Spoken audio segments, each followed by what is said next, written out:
They found her mummified body wrapped in Christmas lights. The phone rings in the darkness of a Colorado mountain night. Stephen picks up the call at the sheriff's office, expecting another routine report from the remote wilderness towns scattered across this area. Instead, he gets the call that will haunt him for the rest of his career. Someone has died in a small town where maybe 100 people know each other's business. The caller mentions a house on a quiet street, 7 people inside, and something that doesn't make sense. Stephen has worked these mountains for years, seen overdoses and accidents, domestic disputes that turn deadly. For him, it's another day at work. He drives through the darkness toward the address, his headlights cutting through pine forests. The town sits in a valley surrounded by peaks, the kind of place people come to escape the world. The house looks ordinary enough, single story, unremarkable. Stephen approaches the front door with practiced caution. The 7 people inside seem strangely calm when he announces himself, their faces showing none of the shock or grief he expects at a death scene. They're cooperative, almost eerily so, as they lead him through the house. Nothing could have prepared him for what waits in the back bedroom. The room glows with Christmas lights strung around the walls, their gentle colors painting everything in festive hues that make no sense for late April. Glitter sparkles from surfaces, catching the light and throwing it back in tiny rainbows. At the center of this bizarre shrine sits a sleeping bag, carefully positioned and decorated. Inside the sleeping bag is a mummified corpse. Inside lies a body so dried and mummified, so far beyond fresh death, that Stephen's first thought is that he's looking at something ancient. The skin has pulled tight and dark, the features twisted by time and decay. Glitter has been carefully applied around where the eyes should be, as if someone took great care to make this corpse beautiful. Stephen has worked crime scenes for 23 years, but he's never encountered anything like this carefully crafted display, this strange celebration of death disguised as something sacred. More disturbing than the corpse itself is the reaction of the 7 people he's arresting. They show no horror, no revulsion, no grief. They speak about the body with casual tone. Stephen later describes his confusion at never seeing a group of people be so calm about a dead person. As he secures the scene, questions flood his mind. How long has this corpse been here? Who arranges Christmas lights around a dead body? However, identifying the body would prove impossible through normal means. The corpse is too decayed for fingerprints, the features too twisted by time, and something else, something that would turn this into a journey through one of the country's most disturbing modern cults. Because the woman in the Christmas lights claimed she could never die. Investigators work to identify the mummified remains through dental records while a different story emerges from family members and old friends. The woman in the shrine was once Amy, and she should have had everything going for her. Amy enters the world on a cold November day in 1975 in a small Kansas farming town where children grow up knowing the rhythm of seasons and the value of hard work. Her early years follow a familiar pattern until her parents' divorce fractures her sense of stability, sending her bouncing between homes in Kansas and Oklahoma like a pinball seeking a place to land. Dallas becomes their new home, where Amy thrives. She earns straight A's in school, her report cards filled with teacher comments about her intelligence and dedication. Her voice, clear and sweet, finds its home in the school choir, where she becomes known for an angelic quality that lifts the entire group. Those who remember Amy speak of a girl with unlimited potential, responsible, focused, the kind of student teachers use as an example for others. Something shifts in Amy's adult years. The straight-A student becomes a young woman struggling to find her place. She has 3 children by 3 different fathers, each relationship ending before it provides stability. By her 30s, Amy manages a fast food restaurant in Texas, working long hours in a job that feels far removed from the promise of her school years. The children become her world, especially her youngest son, barely 2 when the transformation begins. Friends and family describe Amy as a devoted mother during this period, someone who puts her children's needs before her own. She attends school events, helps with homework, maintains the routine that keeps a family functioning even when money runs tight. Then the internet changes everything. In the mid-2000s, Amy discovers online forums dedicated to spiritual beliefs. What begins as casual browsing becomes consuming. She creates accounts on websites where people discuss angels, ascended masters, and the possibility that ordinary humans might possess extraordinary spiritual gifts. The forums offer Amy something she's been missing, belonging to something larger than her daily struggles.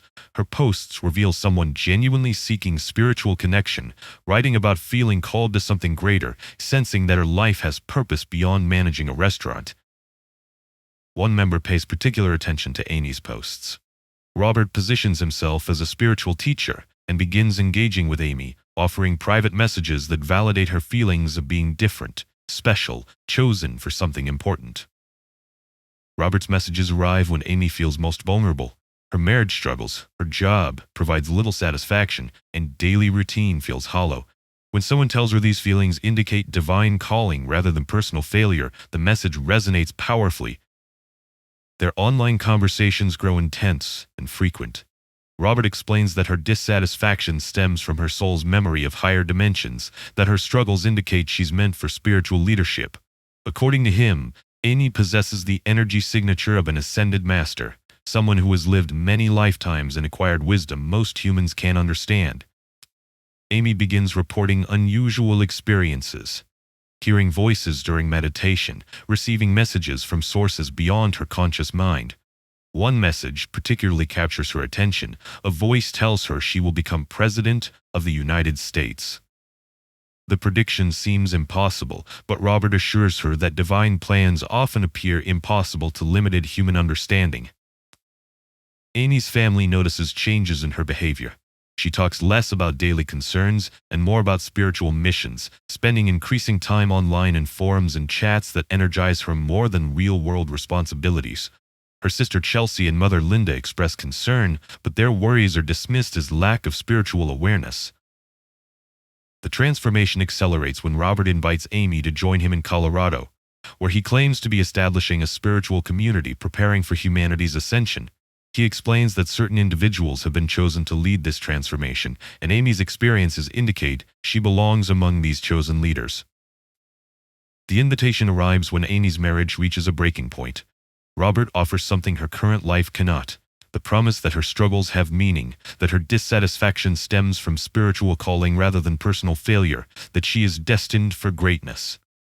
Amy's family watches with alarm as she becomes distant from her children and focused on her online community. Her mother tries reasoning with her daughter, pointing out that internet friends don't really know her and that her responsibilities lie with children who need their mother.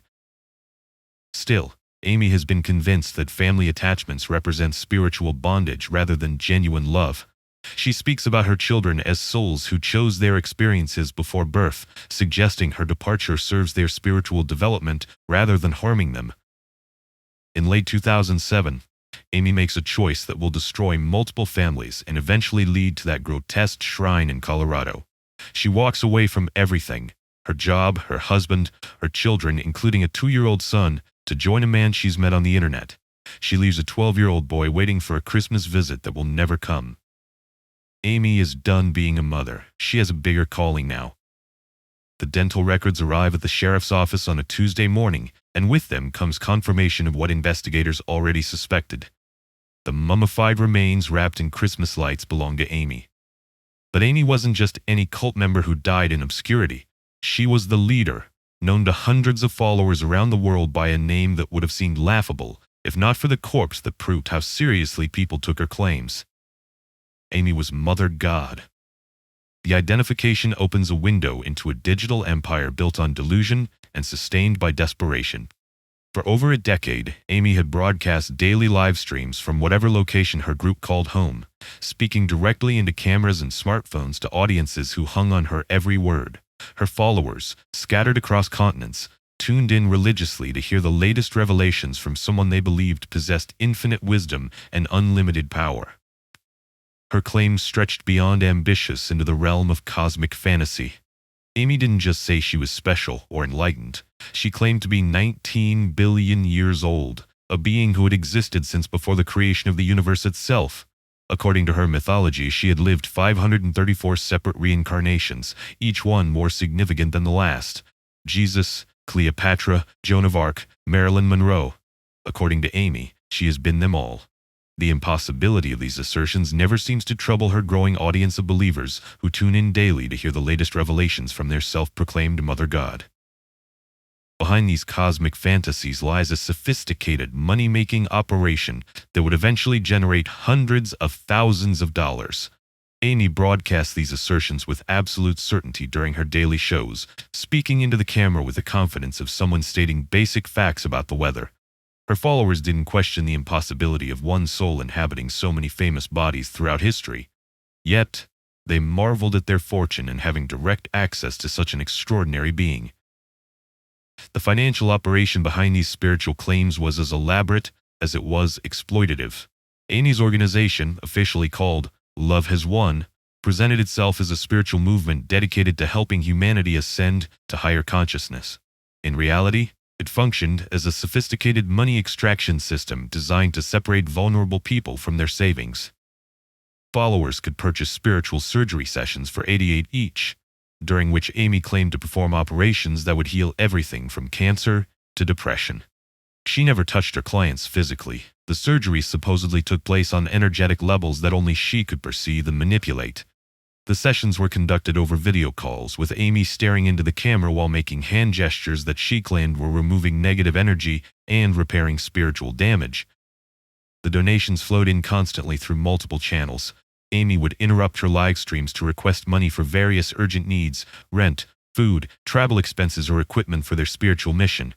Her followers responded with remarkable generosity, sending cash, gift cards, and electronic payments to support someone they believed was literally saving the world. The core group living with Amy consisted of 12 to 20 people at any given time, though the exact number fluctuated as members joined and left the organization. These weren't casual followers who attended occasional meetings. They were full-time devotees who had abandoned their previous lives to serve Mother God in person. The group's living situation was unconventional by any standard. They moved frequently, never staying in one location for more than a few months, always seeking places where they could continue their broadcasts without interference from authorities or skeptical neighbors. Their residences ranged from rented houses to RV parks to communal properties where dozens of people could gather for extended spiritual retreats. A man named Miguel emerges as a key figure during this period, managing the practical aspects of the organization, while Amy focused on her spiritual teachings.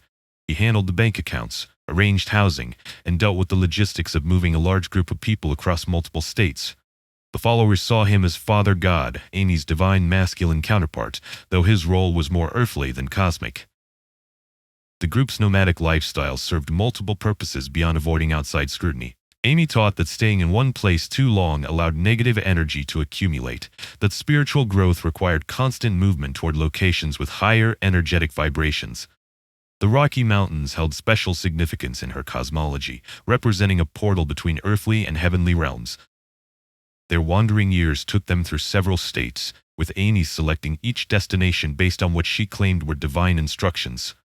The group would descend on small towns like a spiritual circus, renting large houses or taking over RV parks, while Amy conducted her daily broadcasts and offered healing sessions to local seekers. The video operation provided their primary connection to the wider world and their main source of income. Amy's channel attracted thousands of subscribers who treated her videos like scripture, analyzing every word for hidden meanings and sharing clips with friends and family members who they hoped might also recognize Amy's divinity.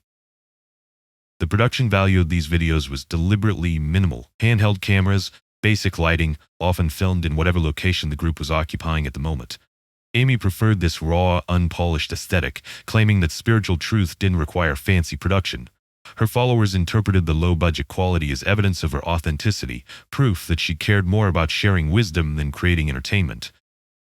Still, Amy's story as Mother God was far from the peaceful spiritual journey she sold to her followers. Behind the daily live streams and divine proclamations, a darker pattern was emerging. Families across the country were calling the sheriff's office with desperate pleas for help. Their loved ones, they said, had been brainwashed, their money was being stolen, and some who tried to leave the group were found wandering naked in the wilderness, their minds shattered. The 911 call comes in on a warm May morning in 2020. A hiker finds someone wandering the Colorado wilderness, naked, dehydrated, and speaking words that make no sense. The person isn't a lost camper, but a Love Has Won member whose fractured mental state reveals a mind completely severed from reality. This discovery cracks the facade. Amy and her inner circle carefully build, sparking deeper investigation into months of desperate calls. Families across the country contact authorities with nearly identical reports. Adult children who vanish into silence, spouses who drain bank accounts, parents who abandon everything to serve someone they meet online. Former members who managed to escape share testimonies that shatter Amy's broadcasts of spiritual paradise. Instead of enlightenment, they describe systematic destruction designed to erase individual identity and replace it with absolute devotion. Members sleep only 4 to 5 hours each night, while Amy insists that rest blocks spiritual growth. The exhaustion makes resistance nearly impossible. Amy cuts followers off from outside relationships, convincing them that family and friends prevent ascension to higher consciousness. Contact with the outside world serves only to recruit new members or collect donations. Among the most devoted followers was a woman named Joy, who had abandoned her previous life completely to serve Mother God. Joy handled much of the group's online presence, managing social media accounts and helping coordinate the daily live streams that connected Amy to her worldwide audience. The group's time in Hawaii exposes their dysfunction to the world. In August 2020, Amy announces divine guidance to relocate there, claiming to be the reincarnation of Pele, the Hawaiian volcano goddess. Native Hawaiian residents view Amy's claims as spiritual theft, a white woman from Texas stealing sacred beliefs she doesn't understand. Protesters gather outside their house, demanding immediate departure. Eggs and rocks fly through the air as anger boils over, shattering windows and denting the group's vehicle. Instead of displaying the supernatural abilities she constantly promotes, Amy huddles inside while followers dial police for protection. The mayor steps in to negotiate their departure, exposing Amy's divine authority as empty performance. The group flees to another island, but their reputation follows. Within days, local authorities convince them to return to the mainland, their claims of divine Hawaiian heritage completely rejected. Amy's September 2020 television appearance shocks viewers expecting a charismatic leader. Yet, they witness someone physically frail and mentally unsteady, struggling to form coherent thoughts that often dissolve into meaningless rambles about cosmic consciousness. Her appearance alarms dramatically thin with strange skin discoloration she dismisses as spiritual transformation. Amy claims paralysis from the waist down, insisting her expanding consciousness causes the condition rather than medical problems. Followers carry her everywhere like a broken doll, accepting her explanation that her spirit grows too powerful for her physical form. During the interview, Amy admits having cancer, destroying everything she teaches about her healing abilities and exposing the lies beneath her promises of miraculous cures. Police wellness checks become routine as family members continue calling about trapped loved ones. The group refuses these visits, claiming police contact disrupts their spiritual work. By early 2021, the contradictions consume everything. Mother God, who claims love cures any disease, wastes away in paralysis. The group preaching peace and healing faces violent expulsion from Hawaii, and the woman who promises she will never die grows visibly closer to death each day. April 2021 brings Amy and her followers to Mount Shasta, where towering pines surround their RV park like silent witnesses. Amy teaches that this volcanic peak opens doorways between worlds, a place where divine beings reach higher consciousness. Her group arrives with electronic equipment and an intensity that disrupts the casual weekend atmosphere. The park management watches uncomfortably as temporary visitors become permanent residents. More followers arrive each week, swelling numbers beyond capacity. Other guests complain about overcrowding, while Amy describes their gathering as crucial spiritual work. Amy's physical condition becomes impossible to ignore. The woman who once managed restaurants and raised children now requires assistance with basic activities. She cannot walk, stand, or sit upright without support. Her devoted followers interpret this deterioration through spiritual teachings.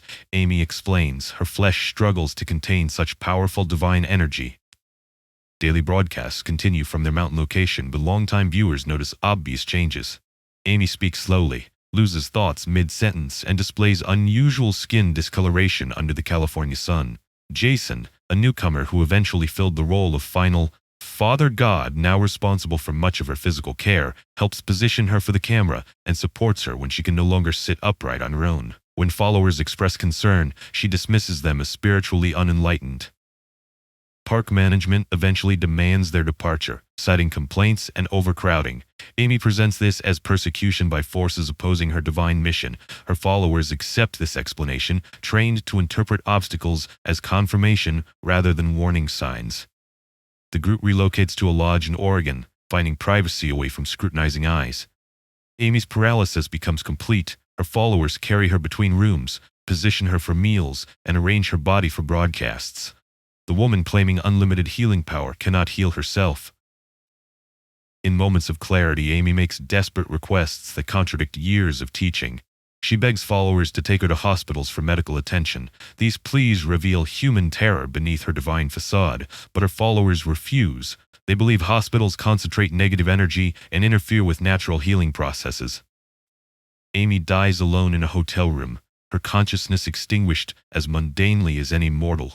Her followers refuse to acknowledge what happened immediately, expecting signs of continued existence in higher dimensions. Rather than calling authorities, they implement plans discussed during her final weeks. The group moves Amy's remains to Mount Hood National Forest, waiting for promised galactic beings to collect their leader. They maintain vigil for days, expecting ships or light beings to appear. When no extraterrestrial rescuers arrive, they modify plans without abandoning beliefs. The journey to Colorado becomes a pilgrimage of devoted followers carrying their deceased god across state lines. Amy's body lies arranged in their SUV while members take turns driving and maintaining watch over their precious cargo. Their destination sits at the end of a quiet mountain cul-de-sac where unusual activities proceed without discovery. Inside the house, followers transform a back bedroom into an elaborate shrine. Christmas lights string around walls, casting gentle hues across the space in celebration rather than mourning. They position Amy's remains with museum-like care, wrapping her in sleeping bags and applying glitter around her eyes, the sparkle she associated with spiritual transformation. For weeks, the group maintains vigil around the mummified form, posting on social media about her ascension while continuing her teachings. But on April 28th, Miguel walks into the county sheriff's office with devastating news about the body in his house. What authorities discover will expose not just how Amy died, but how she slowly killed herself while claiming to heal others. As Miguel walks through the front doors of the county sheriff's office, the man who once served as father god to Amy's mother god reaches his breaking point. Behind his calm exterior lies the weight of what he's witnessed and what he must now reveal. The conversation with the desk officer starts simply enough. Miguel explains that there's a body in his house, that someone has died and he needs to report it. But as details emerge, the routine death report transforms into something far more complex. Officers taking his statement begin asking questions that Miguel struggles to answer in ways that make sense to people outside Amy's spiritual world. How long has the body been there? Miguel isn't entirely sure. Time had become fluid during those final weeks, measured more by Amy's teachings about cosmic transformation than by calendars. When did the person die? He explains that death wasn't really the right word for what happened to Amy, that her consciousness had ascended to higher dimensions while her physical form remained behind. Deputies listen to Miguel's explanation with practiced patience, but nothing quite like this. A shrine built around a mummified corpse crosses into territory that even seasoned law enforcement officers rarely encounter. Miguel's matter-of-fact description of Christmas lights and glitter around a dead body raises questions that go far beyond simple death reporting. Within hours, the house at the end of the quiet cul-de-sac becomes the center of a major investigation.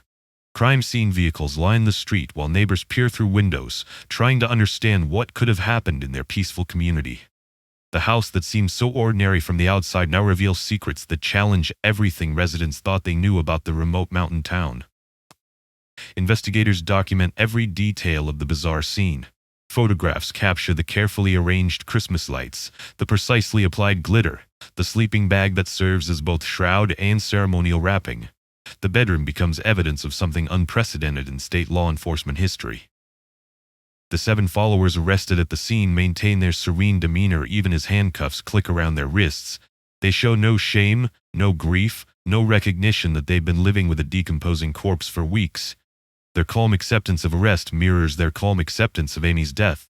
Both events fit naturally into their understanding of cosmic plans beyond ordinary human comprehension. The county coroner has worked for decades, long enough to believe he's seen every way that human beings can die in the mountains. Overdoses, accidents, exposure, violence. The remote wilderness produces its share of tragedy. But Amy's remains present him with something that defies his accumulated experience.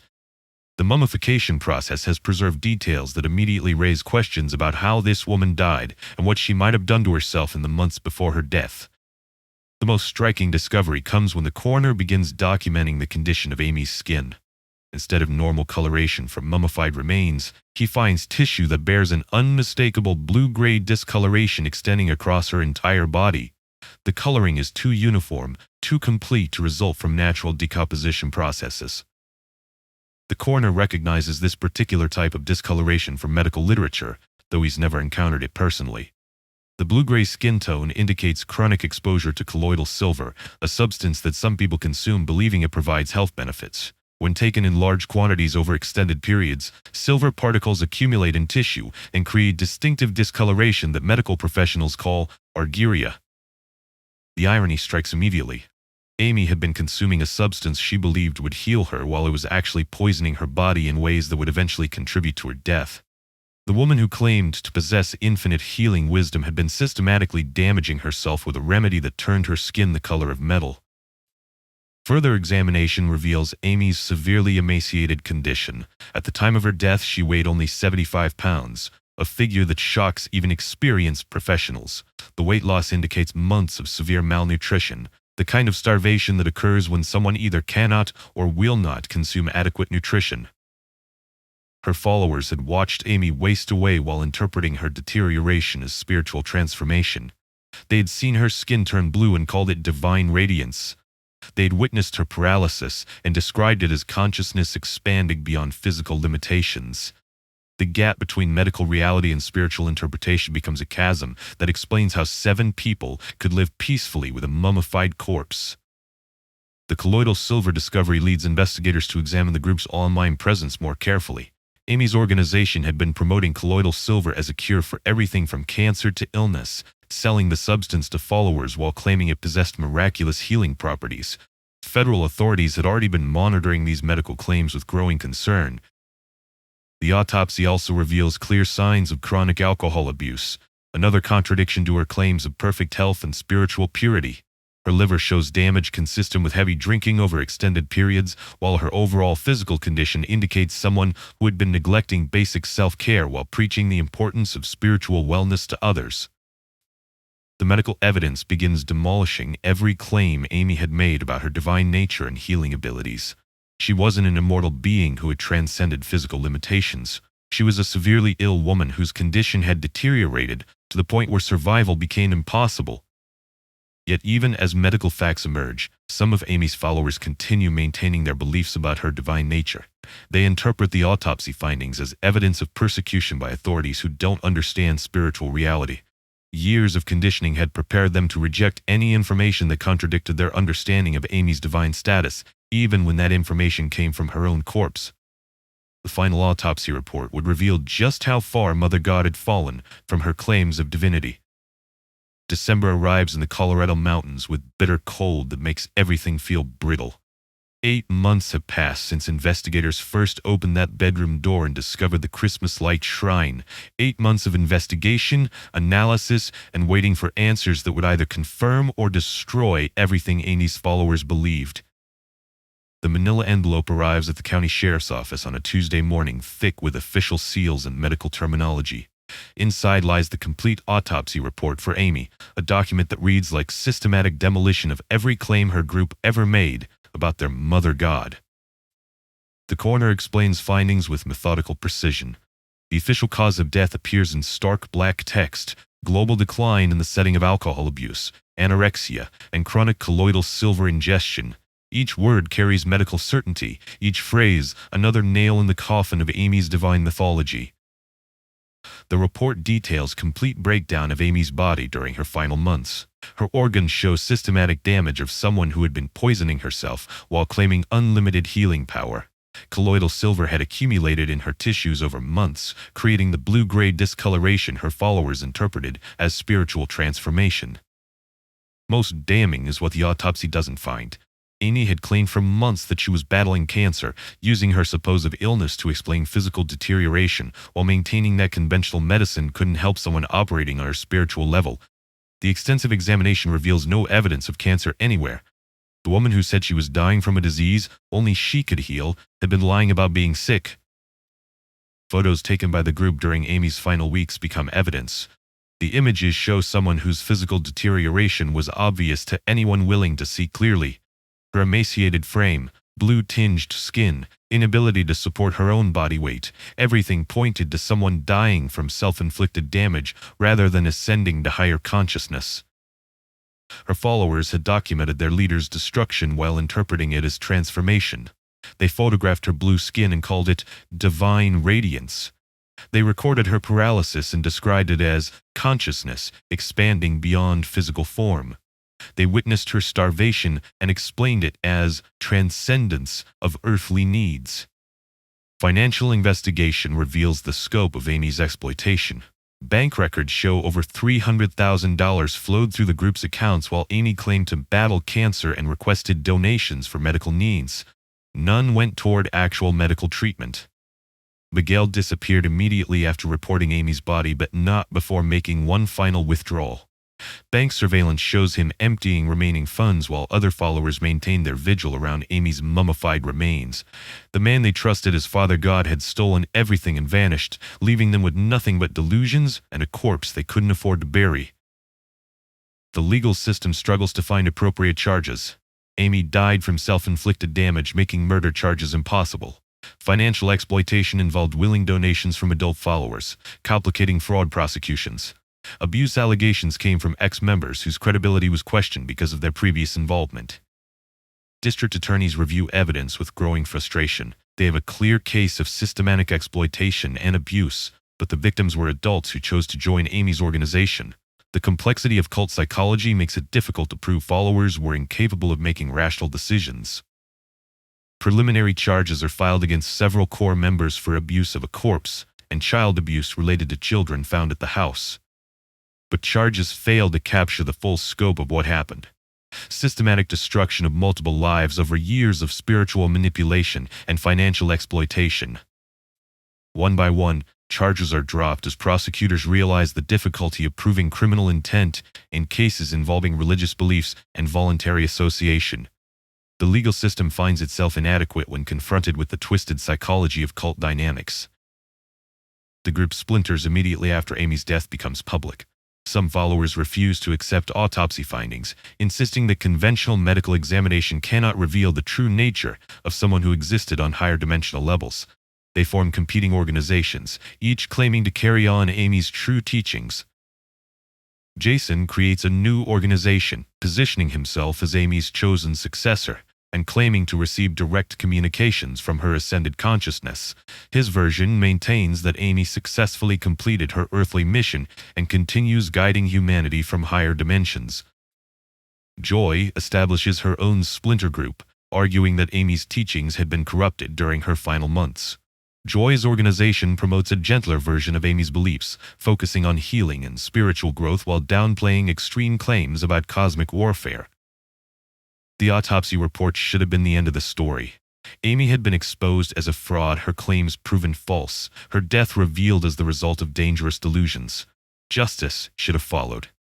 But in the mountains of Colorado and in online communities around the world, something else was happening. The myth of Mother God was proving harder to kill than the woman herself. The house at the end of the quiet street stands empty now. Windows stay dark, the driveway sits vacant, and mountain wind whistles through gaps where winter finds its way inside. The bedroom where Amy's remains once lay surrounded by Christmas lights has been stripped clean, but what happened there lingers in ways that soap and bleach cannot touch. Justice never comes. The charges that prosecutors file with such determination crumble one by one as lawyers argue about religious freedom and the rights of adults to make their own choices, even destructive ones. The legal system, designed for regular crimes with clear victims and obvious criminals, finds itself helpless against the twisted psychology of faith and manipulation. Miguel vanishes completely after emptying the group's bank accounts. $330,000 disappears with him into whatever new life he builds far from the mountains. His theft reduced to a civil matter that lawyers argue about for years while victims receive nothing. The followers who created the shrine receive probation and community service. Their sentences reflect the court's confusion about how to punish people for honoring their dead leader in ways that seemed loving to them, even if those ways horrified everyone else. They walk free, carrying their beliefs intact, convinced that earthly justice cannot touch those who serve higher purposes. Some of Amy's followers wake up from the spell her death should have broken. They return to families who have been waiting years for their loved ones to come home, carrying shame and confusion about how they lost themselves so completely. These reunions bring both joy and heartbreak, as people discover that the time they spent believing in Mother God cannot be recovered or undone. However, others refuse to let go. The internet becomes Amy's true afterlife, where her teachings live on in video clips and social media posts that continue attracting new followers.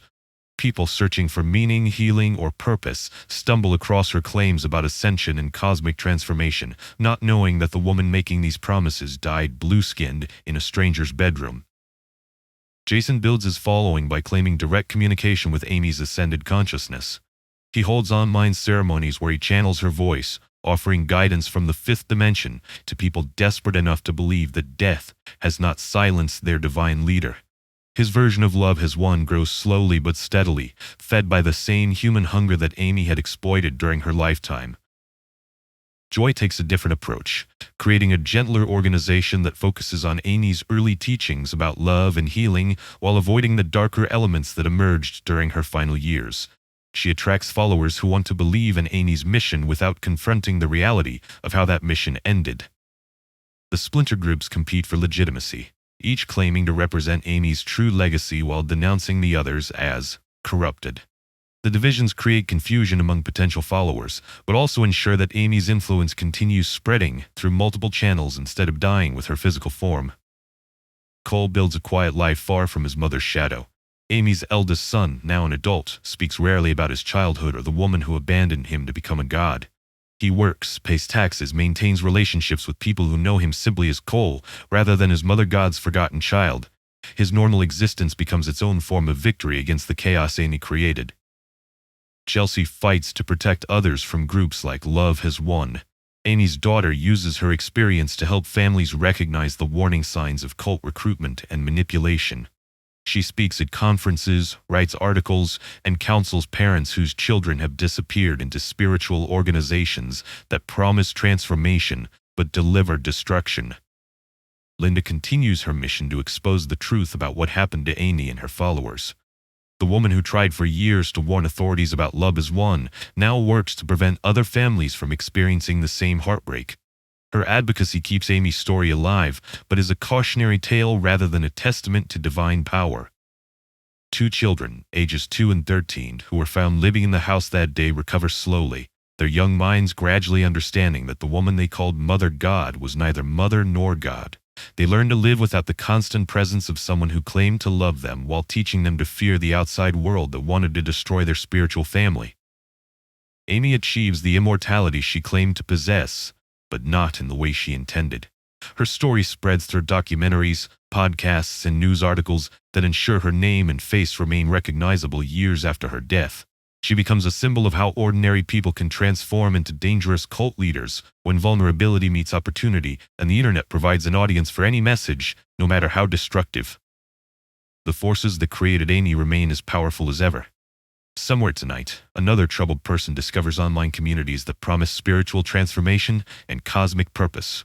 Someone else begins calling themselves by a divine name, attracting followers who desperately want to believe that salvation can be found in the right teacher with the right message. The house at the end of the street stands ready for new occupants, its dark history hidden behind fresh paint and cleaned carpets. But in bedrooms across the country, other shrines are being built around other false gods who promise immortality but deliver only death. Amy's greatest lie was that she would never die. Her greatest truth was that the beliefs she planted in vulnerable minds would outlive her, forever. That concludes today's case. If you're drawn to the darkness like a moth to flame, like and subscribe for more chilling cases that will consume your thoughts, right here at Grim Lane Files.